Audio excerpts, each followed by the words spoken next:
یہ تو میرے بھائی لوگوں کی منہ شگافیاں نا کہ چاروں ہی حق پہ ہیں. یہ تو بالکل اس طریقے سے ہے کہ یہ جناب گلاس ہے میرے ہاتھ میں, ایک بندہ کہتا ہے جی یہ گلاس ہے, دوسرا کہتا ہے نہیں جی یہ موٹر سائیکل ہے, تیسرا کہتا ہے جی یہ جہاز ہے, چوتھا کہتا ہے نہیں یہ کتاب ہے. تو اگر ہم کہیں گے نہیں چاروں ہی صحیح کہہ رہے ہیں, آخر یہ اتنے بڑے بڑے عالم ہیں صحیح کہہ رہے ہوں گے, نہیں, کہتا ایک ہی صحیح ہے. چار مشہور اماموں کی تقلید کی جاتی ہے, ویسے اوروں کی بھی کی گئی ہے مجتہدین کی, لیکن اب دنیا میں چار امام رہ گئے ہیں, حنفی, شافعی, مالکی, حنبلی. ان کے بارے میں فتاوی رضویہ میں لکھا کہ یہ سب حقیقی بھائی کی طرح ہیں, حقیقی بھائی ہیں. ان کے عقیدے میں کوئی فرق نہیں ہے. بعض مسائل میں کہ قرآن و حدیث سے ان کو یہ سمجھ آئی اور ان کی صلاحیت اتنی تھی کہ ان کا سمجھنا منظور رکھا گیا, دوسرے کو یہ سمجھ میں آئی, کسی تک روایت یہ پہنچی, کسی تک یہ روایت نہیں پہنچی, یا بعد میں روایت میں کچھ جیسے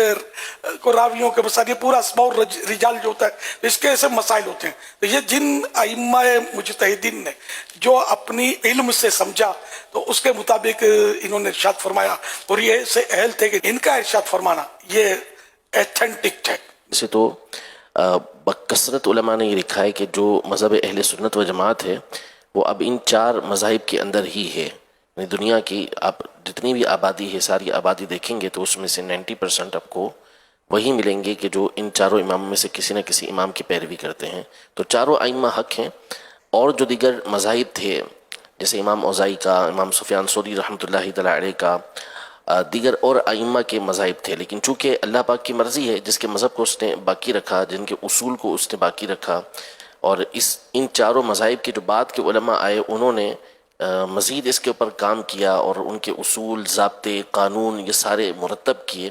تو یوں یہ چاروں باقی رہے اور ساری دنیا کے اندر پھیلے. تو اب ساری دنیا کے مسلمانوں کا ایک طرح سے اس پر اجماع ہے کہ ان میں سے کسی نہ کسی کی پیروی کی جائے گی, اور پیروی وہی ہوتی ہے کہ قرآن و سنت کی روشنی کے اندر انہوں نے جو اصول اور ضابطے دیے ہیں, جو مسائل بیان کیے ہیں, اسی کو ہم فالو کر رہے ہوتے ہیں, اور حقیقتاً وہ قرآن و سنت کی پیروی ہوتی ہے, اسی کے پیچھے چلنا ہوتا ہے. باقی رہا ہم کیوں ہیں, تو ہم اس لیے کہ ہمارے امام, ہمارے جو علاقے ہیں اس کے اندر ہمیشہ سے فقہ حنفی یہ رائج رہی ہے, تو اسی کی پیروی کی جاتی ہے. بہت سارے ممالک ہیں جہاں پر امام شافعی کے پیروکار ہیں تو امام شافعی کی تقلید کرتے ہیں, بہت سارے جگہ ہیں کہ جہاں امام مالک کی تقلید ہوتی ہے تو وہاں پہ ان کی تقلید ہوتی ہے. تو جو جہاں ہوتا ہے اور جس مذہب پر وہ چل رہا ہوتا ہے پھر اسی پر اس نے چلنا ہوتا ہے, تو اس لیے کسی نہ کسی ایک امام کی پیروی کی جاتی ہے. امام اعظم ابو حنیفہ نعمان بن ثابت رحمۃ اللہ علیہ, تو یہ ہم ان کی تقلید کرتے ہیں. تقلید یہ قرآن و حدیث سے جو انہوں نے مسائل بیان فرمائے تو اس پر ہم عمل کرتے ہیں. پہلے تو صحابہ کرام سرکار صلی اللہ علیہ وسلم سے براہ راست سیکھتے تھے اور عمل کرتے تھے, بعد میں آگے جا کر یہ تقسیم علماء نے ہی کی. امام اعظم اتنے درجے کے عالم تھے, آج بھی ہم عالم کی بات تو مانتے ہیں نا, عالم کو مسئلہ پوچھتے ہیں تو کوئی بولے یہ عالم نے بتایا تو کیوں مانا, خود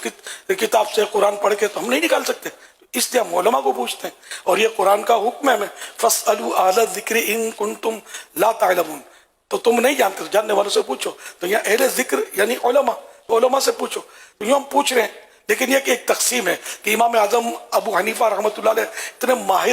اتنے ماہر عالم قرآن و حدیث کے کہ انہوں نے جو مسائل مطلب کھول کے قرآن و حدیث کے بیان کیے جو ہر آدمی نہیں سمجھ سکتا, تو اس پر علماء نے اتفاق کیا اور یہ اس پر عمل ہوا. پھر بعد میں یہ تو تابعی تھے, اور داتا حضور یہ حنفی تھے. ہمارے غوث اعظم حنبلی جن کے ہم مرید ہیں, تو طریقت میں ہمارے امام غوث پاک ہیں, اس میں بھی شرم کوئی حرج نہیں ہے. تو یوں مطلب ہے کہ ان کی تقلید کے سلسلے چلے. بڑے بڑے علماء, بزرگان دین, اولیاء کرام یہ کسی نہ کسی امام کے مقلد